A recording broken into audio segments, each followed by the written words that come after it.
356페이지 부동산 금융. 부동산을 이용해서 필요한 자금을 융통하겠다가 이제 부동산 금융이에요. 그러면서 이제 우리 책 357페이지 보니까 양가로 2번에 부동산 금융이란 말이 있을 거예요. 그 바로 밑에 동그라미 1번이 있는데 금융의 정의가 나오죠. 자, 이런 애들 시험에 다 기역, 니은, 디귿 일단 체크하세요. 기역, 니은, 디귿.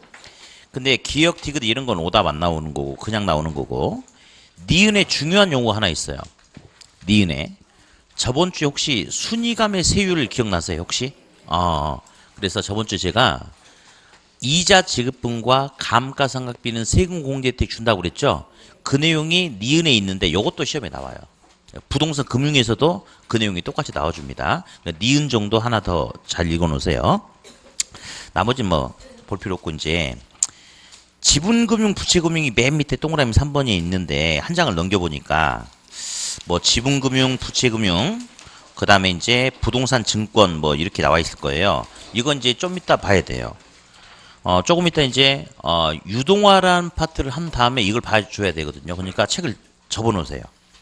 접어놓고 358페이지 책을 딱 접어놓고 뒤에서 유동화 3교시 때 할 때 제가 넘어가 버리면 선생님 그러시면 안 돼요 하고 잡아주세요. 네. 다음 359페이지 보면 주택금융이 나와. 주택금융 기능 시험에 잘 나와. 오답 안 나와. 냅두세요. 네, 오답 안 나오니까. 다음 360페이지 보니까 잠깐 보니까요. 그 동그라미 1번에 주택도시기금 있죠. 그거 체크 한번 해볼까요? 매년 나오는 건 아니고 작년에 하나 나왔기 때문에 올해는 가능성이 상당히 떨어져요. 그렇지만 작년에 나왔으니까 한번 볼 텐데 뭐 다른 거 이것저것 체크할 필요는 없는데요. 동그라미 1번 주택도시기금에서 한번 써볼게요. 주택도시기금이란 용어가 바뀐 지 얼마 안 됐어요. 원래는 국민주택기금이라는 용어를 쓰다가 주택도시기금이라는 용어가 바뀐 지가 한 3년 됐을까요? 네, 주택도시기금. 어제 주택도시기금은 공법 시간에 배우시나요? 물어보면 무조건 안 배운다고 하죠? 그래요. 아니, 공법 시간 나오지 않을까? 그래요. 그럼 지금 들어봅시다. 안 들어봤다니 할 말이 없죠. 예전의 용어가 국민주택기금인데 용어를 그냥 한번 읽어보자고요. 기금은 어떤 목적을 위해서 돈을 모으는 게 기금이에요. 근데 국민주택이라는 것은 우리 이제 흔히 말하는 우리 서민형 주택, 전용 면적 85제곱미터 이하의 주택과 관련된 기금이래. 그러니까 이 돈을 모아서 서민들이 이용하는 주택 같은 경우 정부가 뭐 이렇게 뭔가를 싸게 빌려준다든지 그 돈을 모아서 85제곱미터 이하의 주택을 공급한다든지, 아무튼 그냥 서민들을 위한 주택을 위해서 돈을 쓰기 위해서 모은다, 그런 용어 같아 일단 느낌이. 근데 우리나라 사람들은 국민이란 말을 되게 싫어합니다. 특히 부동산에서는. 부동산에서 국민이란 말 들어가면 왠지 좀 값이 떨어지는 것 같은 그런 느낌이 들어. 그래서 이제 싫어하는 거야. 용어 바뀌었어. 그래서 주택도시기금, 기금은 이제 어떤 목적을 위해서 돈을 만드는 건데, 도시는 부산광역시를 말하는 게 아니고 사람이 살아가는 공간이에요. 그래서 사람이 살아가는 공간에서 주택을 어떻게 하기 위한 기금이래. 이 주택은 당연히 중산층 고소득층을 위해 쓰고 이런 건 아니겠죠. 그렇죠. 서민들을 위해 쓰자 이런 건데, 우리 국민주택 규모가 85제곱미터죠. 이 85제곱미터 이하의 국민주택의 어떤 대출이라든지 공급이라든지 리모델링이라든지 그런 거에 대한 지원을 해주기 위해서 만들어 놓은 게 바로 주택도시기금이거든요. 근래 시험 2개 나온 거 보면요, 오답이 둘 다 어떻게 나왔냐면, 주택도시기금은 국민주택 규모 이상의 주택의 리모델링 융자 등에 지원한다. 맞아 틀려? 이상하면 안 되지. 또 전에 나왔던 것은 오답이 국민주택 규모를 초과하는 주택에 대해서 어쩌고저쩌고 지원한다. 맞아 틀려? 틀렸죠. 그렇죠. 그래서 요런 용어 나오면 아, 서민들을 위한 금융이구나. 그렇기 때문에 국민주택 규모 초과 하면 돼, 안 돼? 이하. 그게 이제 포인트라는 거. 굳이 별도로 공부 안 하셔도 돼요. 왜 그러냐? 작년에 통으로 나왔거든. 그러니까 올해는 살짝 보시고. 여러분도 올해 다 합격하실 거죠? 그러면 아주 아니 보지 마. 그냥 여기서 듣는 걸로 끝내도 괜찮아요. 예. 국민주택 규모 이하. 초과하면 안 돼요. 네, 놔두고요. 그 다음에 이제 363페이지 보니까 부동산 금융의 기본 용어. 예, 용어. 이제 제가 정말 한 10일 정도 했나? 날밤 꼬박 세우고 해가지고 드디어 이제 그 요약집 원고가 다 마무리됐는데 아주 내가 만들어 놓고 내가 좋은 책이라고 하면 좀 그렇지만 아주 좋은 책이 될 것 같아요. 그래서 이렇게 우리 책 내용을 그대로 큰 틀을 잡아놓고 그 안에서 이제 내용을 100개로 다시 구분했어요. 100개로 구분해가지고 그 100개의 테마 안에 여지껏 시험에 나왔던 지문들, 우리가 준비해야 될 지문들 다 넣어놨어. 그러니까 이제 나중에 어떻게 활용을 하시냐면 모의고사 보기 직전에 이 요약집에 있는 그 지문들이 있어요. 그 지문들을 한 이틀 정도 투자해서 계속 한번 읽고 시험 보세요. 그러면 옳은 거 틀린 거 물어보는 문제는 거의 안 빠져나가고 거기서 이제 거의 다 잡아낼 수 있을 거예요. 그래서 앞으로 이제 그렇게 활용하시면 모의고사 때 점수가 60점 밑으로 떨어지는 창극은 절대 발생하지 않을 겁니다. 예, 그래서 아무튼 예, 그래. 그 요약집을 잘 활용하시면 돼요. 처음 공부하신 분들은 모르더라도 달달달 외워. 그래가지고 거기다 이제 문제 끝난 다음에 가로 해놨으니까 밑에 또 정답에서를 다루는 거 있거든요. 그거 보고 체크해놓고 몰라도 무조건 암기. 네, 그러면 학예로 인해서 최소한 시험 봐도 아무리 못해도 65점, 70점은 맞는데 지장이 없을 겁니다. 뭐 다 그렇지는 않겠지만 대부분 그럴 겁니다. 자, 그래서 이제 뭐 이자율에 대해서 잠깐 할 텐데 이자율.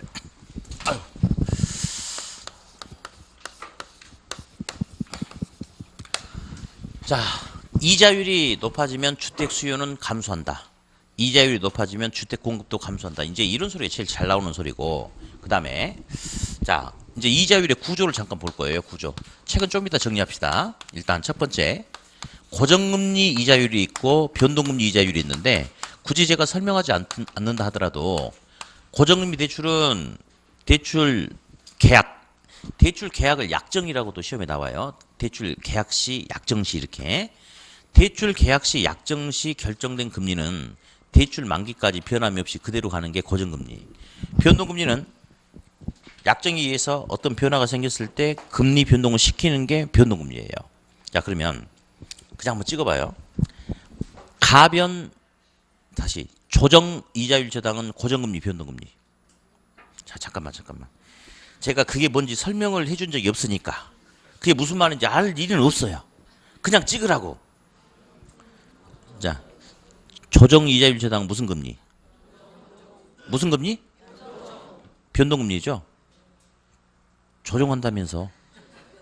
이자율 조정한다면서. 변동이죠? 예. 가변 이자율 저당은 그래도 뭔지 모르지만 변화가 가능하다 했으니까 변동이죠. 재협상 이자율 저당은 그래도 변동이죠. 그래서 어떤 조정할 수 있다, 이자율 협상을 통해서 건드린다, 변화가 가능하다, 이런 표현이 나타난다. 이런 표현은 고정금리에 전혀 어울리지 않는 표현이죠. 그래서 그런 용어가 들어가면 전부 다 무슨 금리다? 변동금리다. 이렇게 좀 알아두시고요. 자, 고정금리는 명목이자율을 적용한다라고 이야기해요. 명목이자율. 명목이자율은 실질이자율에 예, 향후 예상되는 예상 인플레이션율의 영향을 미리 반영한다라고 하는데 가만히 있어 보자. 보니까 저번 주 1교시 시작하자마자 뭘 했었냐면 투자자 후 요구 수익률에 혹시 인플레이션이 예상되면 투자자 후 요구 수익률에 사전에 미리 인플레를 반영하자. 피셔 효과 들어본 적 있잖아요. 똑같은 개념이야. 똑같은 개념. 똑같은 설명할 거예요. 자, 그럼 여기서 실질이자율이 뭐냐? 예대 마진이라는 게 있어요. 예대 마진. 학원 밑에 우리은행이 있는데 우리은행 가가지고 1억 원이란 돈을 예금했을 때 받을 수 있는 예금 이자율과 대출 받았을 때 갚아 나가야 될 대출 이자율이 절대 똑같지 않겠죠. 누가 더 높겠습니까? 그렇죠. 그 이유가 이겁니다. 예금 가입자에게 은행은 예금에 대한 이자를 3%를 줘야 된다고 가정하자. 근데 은행도 마진을 2% 먹어야 돼. 그러면 대출을 통해서 최소한 5%는 받아야 되지 않겠습니까? 이 마진 때문에 이렇게 되는 거야. 이 마진 때문에. 그러니까 예금 금리가 작고 대출 금리가 큰 게 너무너무 당연한 사실이죠.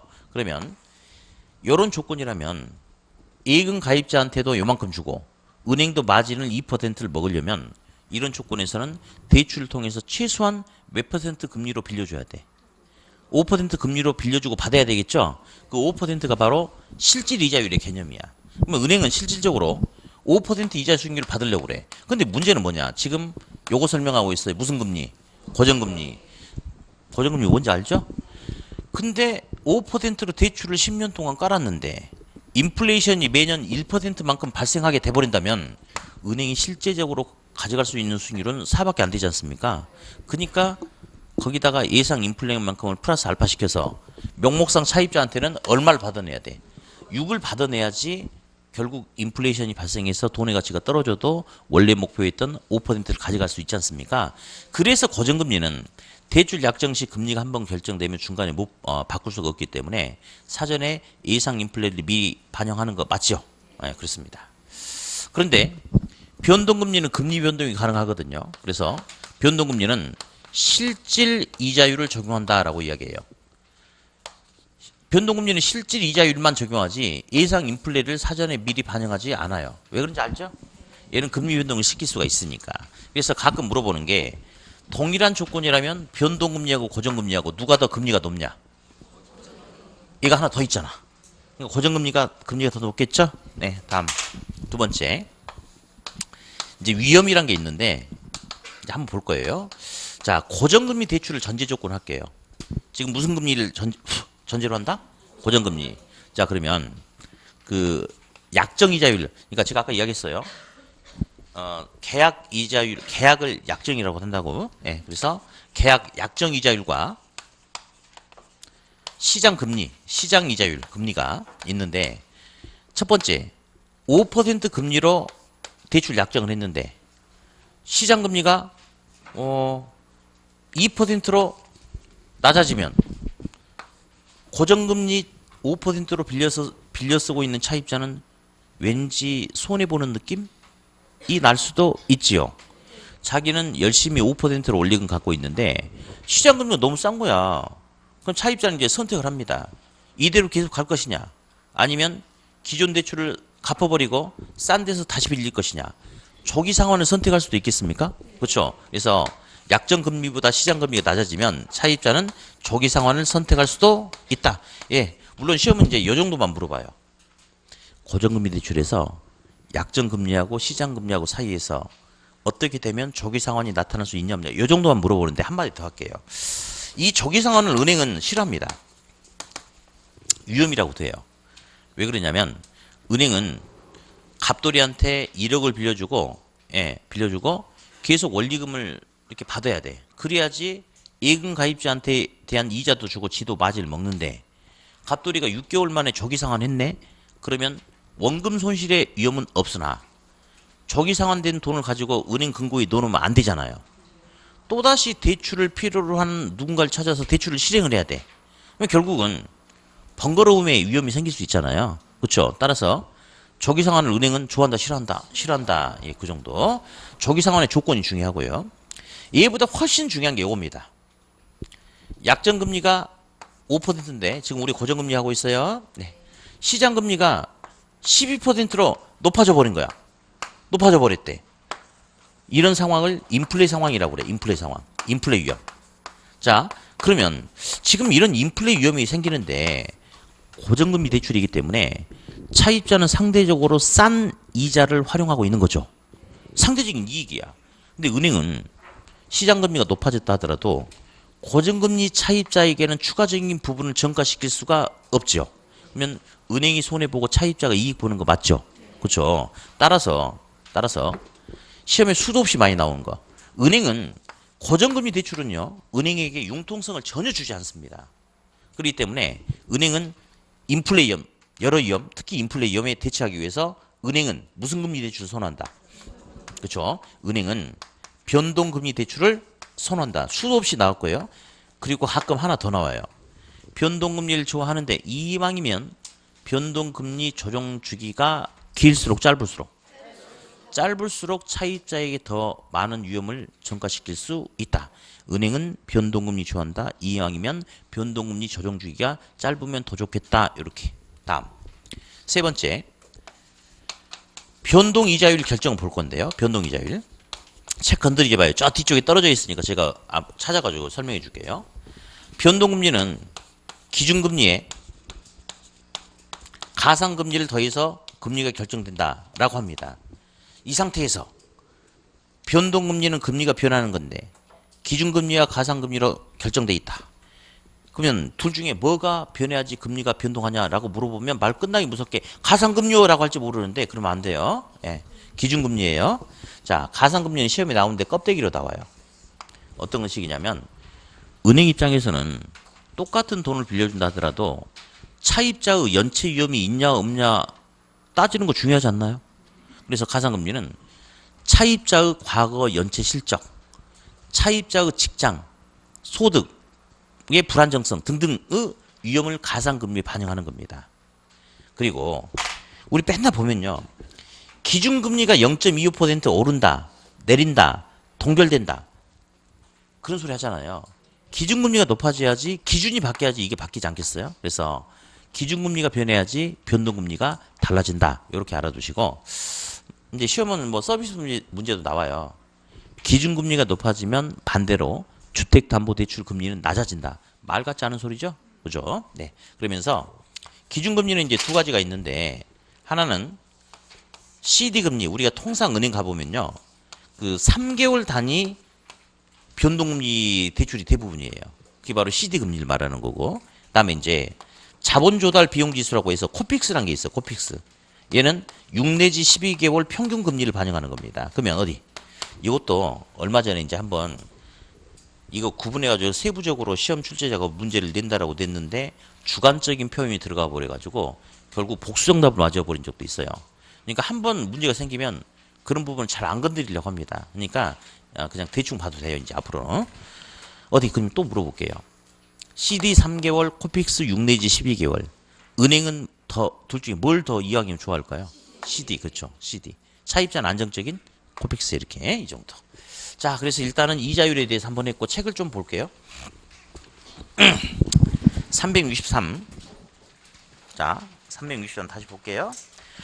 거기 이제 보니까 명목이자율은 실질이자율 플러스 예상 인플레이율 나왔죠? 예상 인플레이율 밑줄 그어놓고 지금 얘가 고정금리야 변동금리야? 얘 고정금리예요. 예. A, B 체크하시고 A, B 체크. 예. 다음 이제 저기 뒤에 364페이지가 있는데 동그라미 니은에 저 참 심화학습도 체크해놓고 나중에 한번 읽어보시고 동그라미 니은에 B 있죠? B도 일단 한번 체크해보세요. B 동그라미 니은에 B 그 다음에 동그라미 디귿에 리을에 A, B 있죠? A, B 둘 다 아주 시험이 중요합니다. A 은행은 변동금리 좋아한다. B 이왕이면 짧을수록 더 좋다.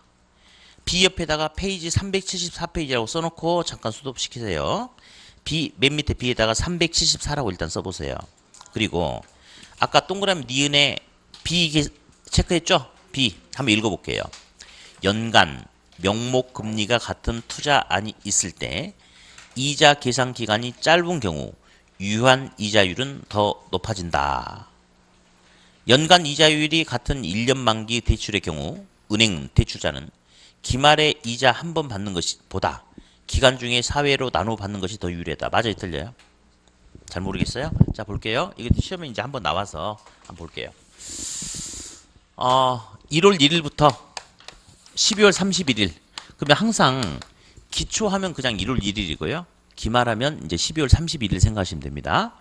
1월 1일 날 1억을 대출을 깐대. 첫 번째, 연 이자율이 12%라고 가정할게요. 그러면 1억 원에 12% 이자는 얼마인가요? 1200 있죠? 그러면 첫 번째 얘는 지금 1억 빌려주고 가만히 있다가 연말에 1,200만 원을 한꺼번에 받는 거. 12% 맞긴 맞죠? 두 번째는 1억 빌려주고 3월달, 6월달, 9월달, 12월달로 나눠가지고 미리 300만 원씩, 300만 원씩, 300만 원씩, 300만 원씩 다 받으면 합치면 얼마야? 여러분이 은행이라면 어떤 거 선택하시겠어요? 이거지. 미리 땡겨서 받아가지고 다시 또 넣어놓으면 이자라는 게 더 생길 수 있잖아요. 그러니까 이자 지급 주기가 긴 거보다 짧을수록 실질적인 유효 이자 수익률은 더 커지겠어, 작아지겠어? 커지겠죠? 그게 바로 B입니다. B. 네, 좀 오래됐는데 한번 시험에 나온 적이 있었고요. 다음. 오른쪽에 그 다음에 이제 요거 먼저 하고 374 먼저 하고, 예. 374 먼저 하고요. 아니 373 쏘리 373 3도 체크 먼저 할게요. 373 거기 변동 이자율 저당이 나와요.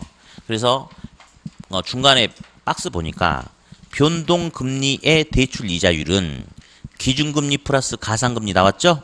그러면서 기억에 A, B 체크하시면 돼요. 기억에 A, B 체크하시고 한 장 넘겨서요. 넘겨서 동그라미 3번에 변동금리 특징이 있어요. 이게 이제 중요하죠. 기억, 니은, 디귿 체크하세요. 기억, 니은, 디귿. 기억, 니은, 디귿. 그 정도만. 일단 체크를 그렇게 해놓으시면 돼요. 네. 자, 이제 다시 365로 갑니다. 365. 거기에 이제, 동그라미 니은에 총부채 상환 비율 DTI 나왔을 거예요. DTI. 그죠? 자, 그 옆에다가 이렇게 하나 써놓으세요. DSR 해가지고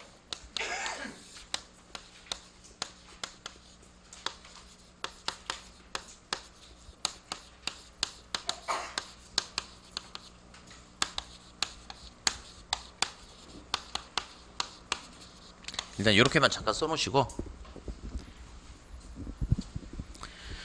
자, 우리 이거 한번 들어볼 거예요.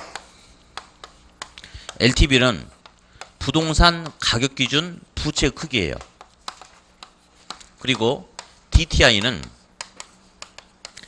차입자의 소득 대비 은행이 지불해야 될 원리금을 계산하는 이건데, 자, 먼저 볼게요.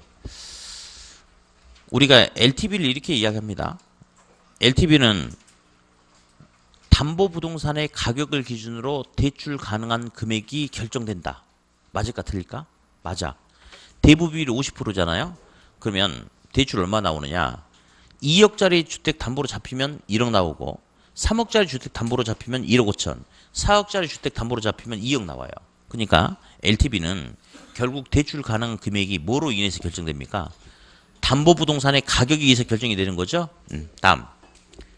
DTI는 차입자의 소득으로 빌려서 원리금을 갚을 수 있는 규모를 통제하겠다 이건데, 차입자의 소득이 4천이냐, 7천이냐, 9천이냐, 1억이냐에 따라서 대출 가능한 금액이 달라집니다. 그러면 두 번째, DTI는 차입자의 소득에 의해서 대출 가능한 금액이 결정된다. OX. 맞죠? 다시 묶어서 합니다. LTV는 담보부동산의 가격에 의해서, DTI는 차입자의 소득에 의해서 대출 가능한 금액이 결정된다. 맞지요? 그렇죠. 자, 이제 이쪽 파트는 이제 계산 문제가 제법 나오는데, 일단 이런 게 있어요. 상가 담보대출의 경우 뽑아낼 수 있는 대출 가능한 최대 금액이 얼마냐를 물어보는 게 하나 있고, 주택담보대출에서 대출 받을 수 있는 최대 금액이 얼마인지 물어보는 게 있어요. 근데 패턴을 보면 상가담보대출 한 번, 주택담보대출 두 번, 상가 한 번, 주택 두 번, 이런 식으로 나와. 27회 때 상가가 나왔어요. 28회 때 주택 나왔어요. 아주 기본형 문제.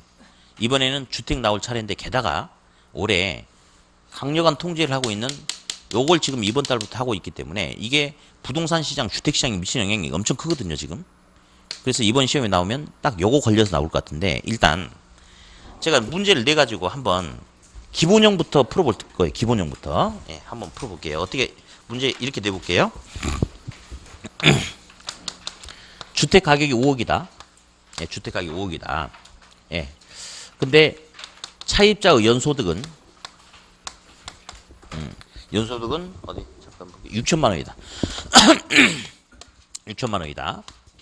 그리고 LTV는 지금 현재처럼 50% 적용하고 DTI는 40%를 적용한다. 그리고 연 저당 상수가 0.1이다.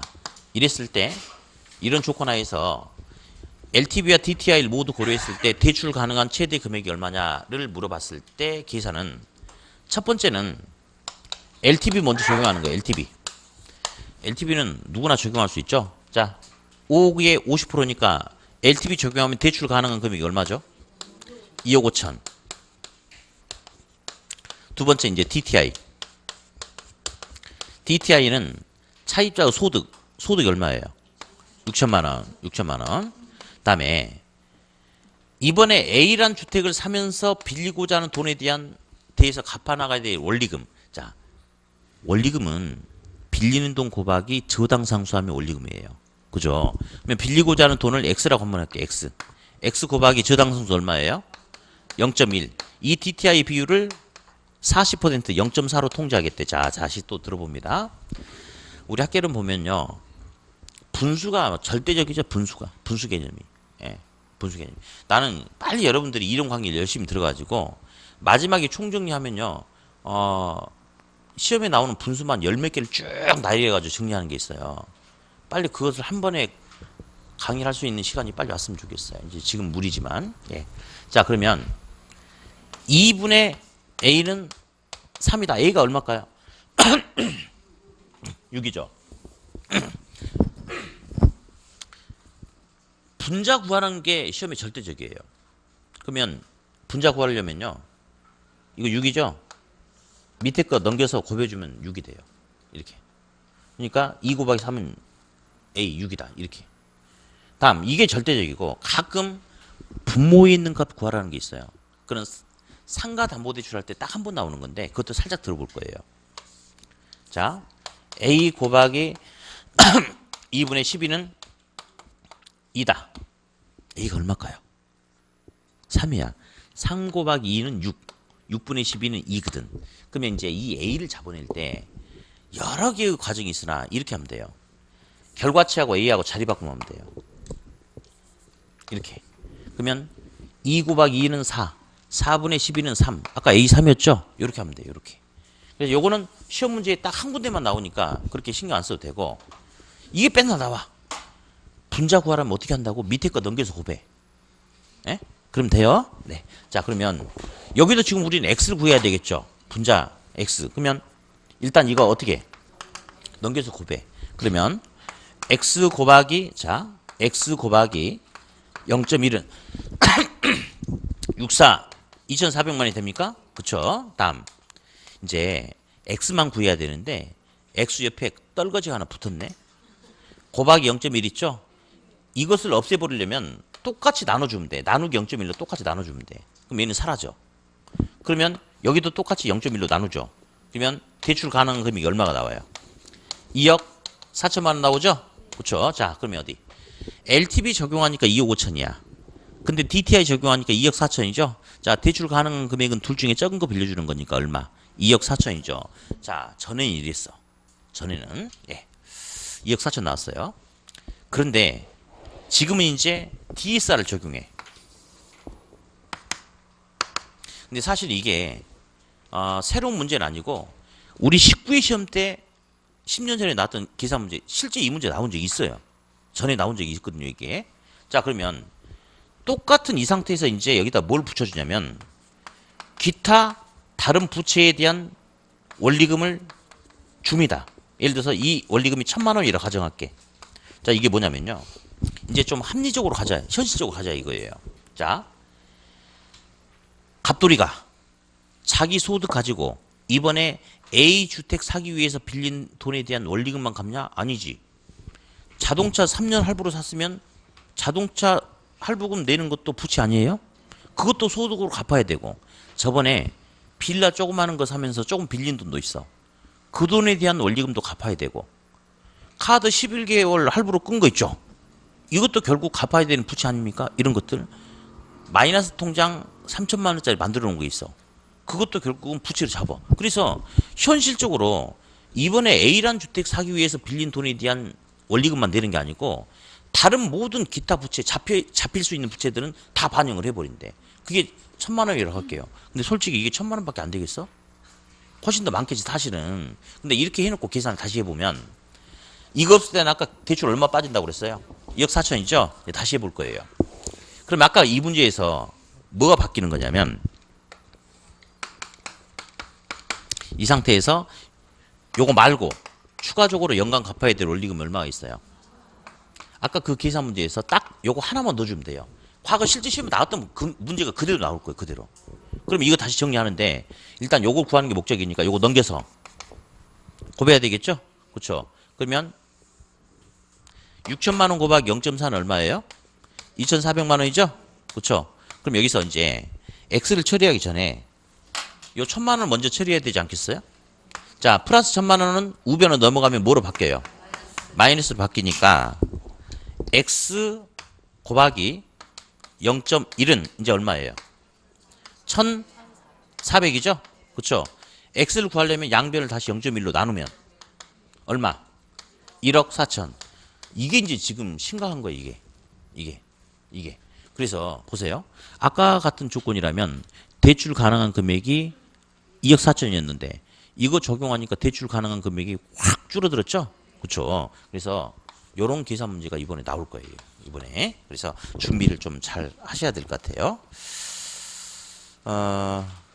그런데 지금 하는 계산 문제는 대단히 우리 학생들한테 좋아요. 특히 계산 문제 못하는 학생들한테는 대단히 큰 도움을 줍니다. 지금 이제 개념만 이야기하고 넘어가는데 나중에 기출 문제를 보면요. LTV는 적용할 줄 알잖아요. 그렇잖아요? LTV는 적용할 수 있잖아. 이런 문제는 통상 LTV 적용하면 최소한 답 2개, 3개는 아니다를 바로 알 수 있어요. 예를 들어서 우리 뭐 요걸 한번 잠깐 볼게요. 366페이지 보는데요. 잠깐 볼게. 366페이지. 문제를 풀 건 아니에요. 이게 상가니까. 근데 봅시다. 시장 가격이 5억이래. 5억. 366페이지를 한다고 그랬는데 자, 시장 가격이 5억입니다. 예. 근데 LTV가 몇 프로래? 잠깐만. 아니야. 요 문제를 풀 게 아니고 그 문제를 풀 게 아니고 잠깐만요. 네, 착각이 있어요. 잠깐만. 저 뒤에 기출 문제 집 책에는 문제가 많이 나왔던데. 잠깐만요. 어디 보자. 저기 10번, 저기 428페이지 요거를 봅시다. 차라리. 428페이지 10번. 잠깐 볼게요. 428 10번. 주택담보대출을 희망하는 A 소유 시장가치가 3억 원이고 연간 소득이 5천만 원이며 다른 부채가 없대. 대출 가능한 최대 금액이 얼마냐? 일단 3억짜리인데 LTV가 얼마예요? 60%. 36 얼마? 1억 8천. 그러면 4번, 5번은 답이 돼야 한대요. 안 되죠. LTV 적용했을 때 대출 가능한 최대 금액이 1억 8천이잖아요. 그러니까 1억 8천 초과하는 금액은 안 되지 않습니까? 예. 그러니까 답이 벌써 4번, 5번은 답이 아니야. 나머지 가지고 찍으면 되는 거야, 이렇게. 대부분 다 그런 식이거든요. 그래서 LTV는 다 적용할 수 있는 거예요. 그래서 계산 문제, 근데 지금 수준에서 내가 할 수 있다, 안 했다 판단하면 안 돼요. 아직도 우리는 몇 번 더 배울 거예요, 계속. 몇 번 더 할 거거든요. 그럼 나중에는 거의 대부분 풀 수 있어요, 자기 의지만 있으면. 근데 그래도 못하겠다 그러면 LTV라도 들이밀어야 돼요. 그러면 답이 아닌 게 2개 또는 3개가 빠집니다. 이렇게. 자, 근데 이제 무슨 말을 또 하고 싶냐면 요 문제 이번에 이제 우리가 강력한 예상 문제가 되는데 풀어야 돼요. 근데 못 풀겠다. 그래도 포기하면 안 돼. 예전에 전에 시험 문제가 뭐였냐면 주택 가격이 5억짜리다. LTV가 60%다. 대출 가능한 금액이 얼마냐? 그럼 일단 LTV 적용하니까 얼마예요? 3억이죠. 3억이죠. 근데 문제는 기타 2번 주택담보대출 말고 다른 데서 빌린 돈에 대한 원리금 갚아야 될 게 연간 1,200만 원 있다. 그럼 엄청난 거잖아요. 그거 집어넣었더니 대출 가능한 금액이 얼마가 나왔냐면 1억이 나왔어. 1억이. 그러니까 못하겠다 그러면 그래도 해야 돼. 어떻게 하느냐? 만 DSR 나오잖아요. 그러면 LTV에서 나온 금액 있죠. 거기서 딱 반 이상 깎는다 생각해. 안 돼. 정 안 되면.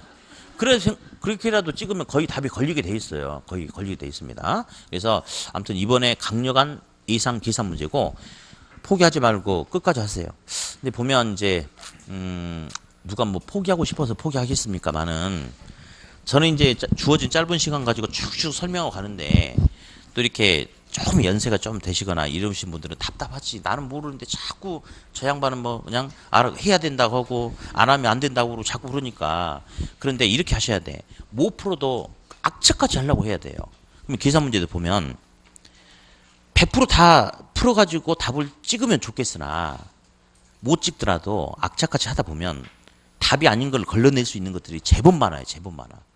근데 처음부터 아예 제낀다. 그러면 이런 문제도 LTV 하나만 가지고 들이밀어도 답이 아닌 걸 골라낼 수 있는 게 있잖아요. 그런 거 마저도 못 가져가는 거예요. 그러니까 지금 당장 시험 보는 거 아니잖아요. 그리고 공부하다 머리 아픈다고 해서 죽지도 않아요. 그러니까 아무튼 악착같이 하려고 하세요. 그래야지 한두 개라도 찍어서 더 건져낼 수 있습니다. 네. 자, 367. 세상이 많이 바뀌었어. 이게 공부하면서 자꾸 사정하면서 공부해라 이러니까. 네. 자, 일단 저당의 상환 방법이 나오는데 368페이지로 바로 일단 넘어가세요. 368페이지. 거기 보면 이제 양가로 2번에 이제 뭐 원금 균등 상환 뭐 요런 말이 나올 거예요. 자, 그래서 이제 저당의 상환 방법이란 걸 할 거예요. 저당의 상환. 자, 이제 칠판 볼 거예요. 돈을 빌리면 갚아야 돼요. 그럴 때 어떻게 갚아 나가는지 이제 알아보는 저당의 상환 방법이란 게 있어요. 예, 돈 빌려서 갚는다. 전제 조건이 갑돌이랑 똑같은 한 사람이 똑같은 은행에서 똑같은 조건으로 돈을 빌린다. 그러면서 고정금리 대출하에 돈을 빌렸을 때 상환하는 갚아 나가는 방식이 어떤 거냐에 따라서 다른 모습들이 나타날 수 있다 이건데, 자, 일단 돈 빌리면 일반적으로 빌린 돈에 대한 원리금을 갚지 않겠어요? 그래서 돈 빌리고 나서 시간이 흘러갈수록 원리금은 어떤 변화가 나타나는지 이제 한번 살펴볼 거고, 네. 다음 원리금 뭐의 약자냐면 원금 플러스 이자의 약자예요. 그러면 원금을 일부 갚아 나간다면 부채 잔금의 변화도 생길 수 있지 않겠습니까? 그래서 두 번째는 잔금의 변화, 잔금의 변화도 이제 한번 쭉 살펴볼 텐데, 대출 계약 약정 시부터 만기까지 최초 빌린 돈이 1억 원이라고 가정하자. 최초의 은행으로부터 빌린 돈이 뭐 1억 원이다. 이렇게 가정했을 때 이제 한번 가볼 건데요. 먼저 첫 번째 이런 조건을 먼저 달고 가야 되겠네요. 주택담보대출을 받을 때 조건 있다. 은행에서 1억 빌린다. 자, 대출 기간은 총 10년이고 우리는 통상 은행에 원리금 갚을 때 매 월마다 갚잖아요. 근데 1년에 한 번 갚는다라는 가정을 할게요. 이자율이 연 10%다. 그리고 원리금 계산할 때 써먹는 연 저당 상수가 0.1627이라는 전제 조건을 깔고, 먼저 첫 번째 원금 균등 분할 상환 방식에 대해서, 원금 균등 분할 상환 방식에 대해서 이제 한번 가볼 텐데, 원금 균등 분할 상환 방식은 다른 말로 체감식이라고도 합니다. 체감식. 자, 볼게요. 무슨 상환 방식이에요? 원금 균등 분할 상환 방식. 그러면 돈을 빌려서 갚을 때 원금도 갚고 이자도 갚아요. 그래서 이제 원리금이 된다라고 이야기해요. 원금, 이자, 원리금 이렇게. 그러면 총 몇 회에 걸쳐서 갚아야 돼요? 지금 이런 조건이라면 10회. 1년에 한 번씩 갚기로 했으니까 10회 차에 걸쳐서 이제 원리금을 갚아야 됩니다. 예.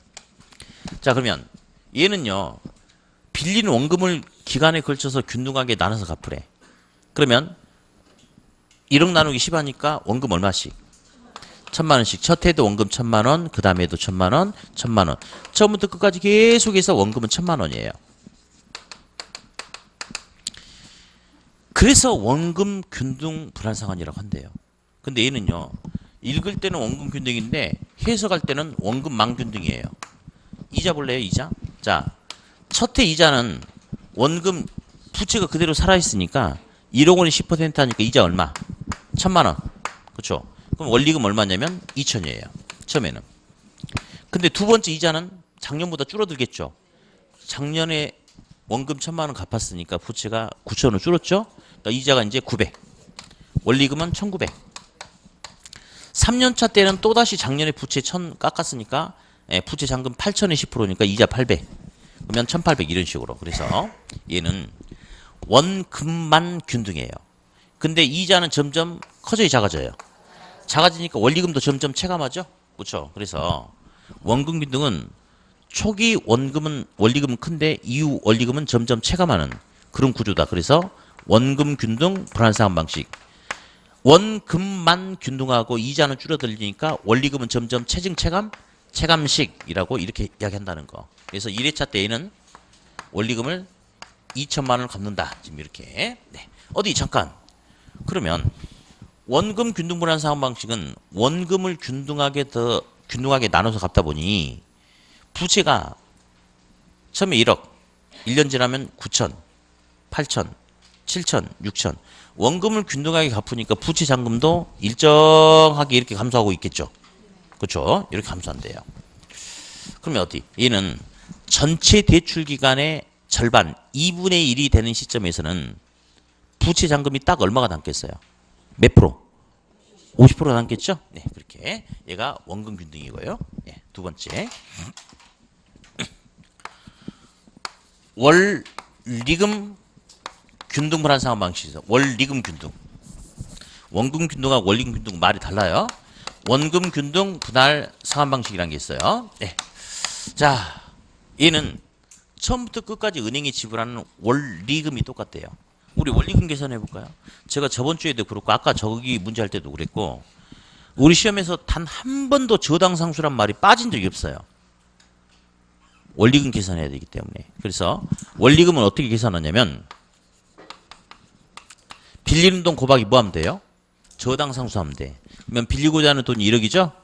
연간 저당상수 0.1627이죠? 자, 그러면 얼마가 돼? 1,627만 원에 뭐가 되는 거야? 원리금이 되는 거죠. 한번 그려볼까요? 그려볼까? 대출 계약 시부터 만기까지 얘는 말이죠. 첫 해도 1,627만 원, 그 다음에도 1,627, 계속해서 1,627, 마지막 끝날 때도 1,627만 원의 원리금을 계속 갚는 거예요. 원리금을. 근데 우리 한번 따져봅시다. 그러면 1,627만 원 원리금이니까 이 중에 이자가 얼마일까? 이자는 빌리는 돈 곱하기 뭐 하면 돼요?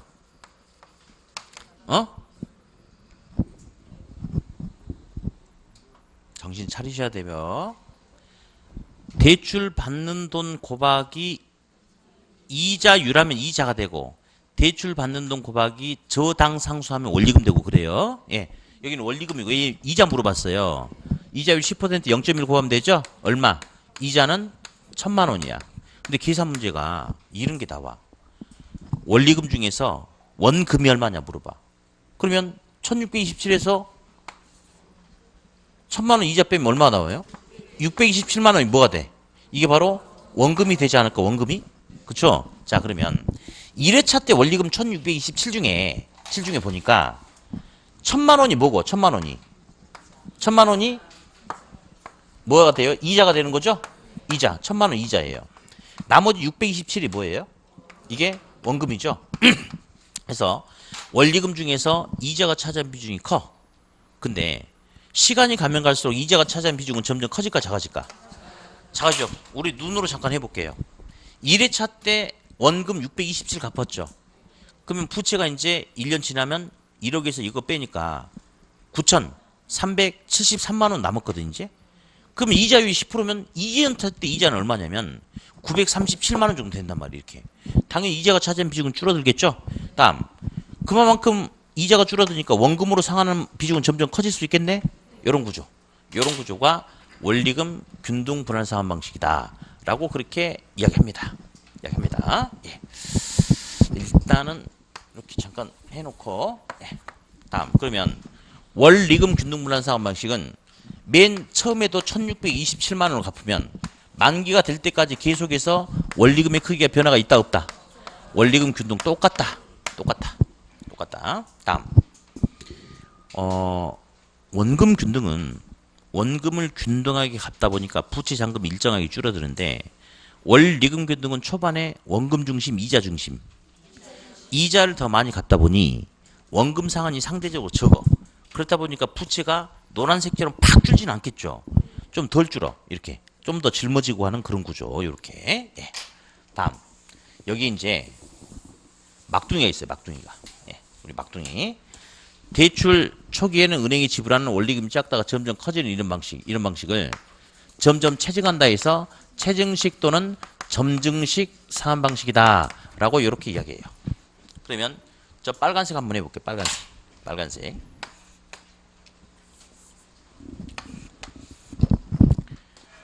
체증식, 점증식. 대출 초기에 은행이 지불하는 돈이 적어요. 그러니까 아마 집이 필요해서 대출을 끼고 집을 사는데 집을 사기 위해서 돈을 빌리는데 초반에는 빌린 돈에 대한 원리금을 많이 갚을 능력이 안 되는 사회초년생, 신혼부부 이런 사람들에게 좀 더 어울릴 수 있는 상품인가 보다 라고 하면 되겠죠? 다음 몇 년 전에 정말 기가 막힌 지문이 한번 나온 적이 있었는데 현재 소득 감소가 예상되는 은퇴 예정자에게 가장 적합한 방식은 체증식 상환 방식이다. 맞아 틀려? 그 은퇴 예정자가 이겼으면 인생 말년이 꼬이겠죠. 말 같지 않은 소리죠. 틀렸어요. 그럼 어디? 이 세 가지 상환 방식 중에 은퇴 예정자에게 가장 어울리는 방식이 뭐다? 아니에요. 은퇴 예정자는 돈 빌리면 안 됩니다. 안 돼요. 돈 빌리 그냥 그렇게 살아야 돼요. 그렇게. 예. 근데 만약 이렇게 한번 나온다면 현재 소득 수준이 가장 높은 중년 계층이라는 표현이 나온다면 이와 어울리는 방식이 뭐냐라고 물어보면요. 그렇지. 능력 될 때 빨리빨리 갚아버리는 원금 균등이 좀 더 어울릴 수 있겠죠. 그 사람한테는. 네, 그렇죠. 네. 다음. 이제 요 방식의 문제가 뭐냐면 대출 초기에 은행이 지불하는 돈은 적어서 문제가 안 되는데 가면 갈수록 은행이 지불하는 돈이 커져. 그러다 보니까 소득이 그만큼 팍 증가해주면 괜찮은데 소득 증가가 더뎌버리면 예를 들어서 소득이 이렇게 확 증가해버리면 전혀 문제가 안 됩니다. 많은 소득 증가가 더디게 나타나 버린다면 나중에는 소득보다 갚아야 될 원리금이 더 커져버리는 채무불이행의 문제가 생길 수도 있겠죠?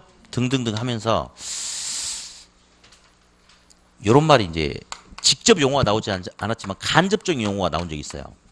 이제 부의 상환이란 말이 있는데요. 뭔 말이야? 돈을 빌려서 상환하는데 왜 마이너스가 더 커지지? 자, 마이너스 통장을 3천만 원짜리 만들어가지고 3천만 원 빼다 썼어요. 한 몇 달 정상적인 원리금 계속 집어넣어놨어.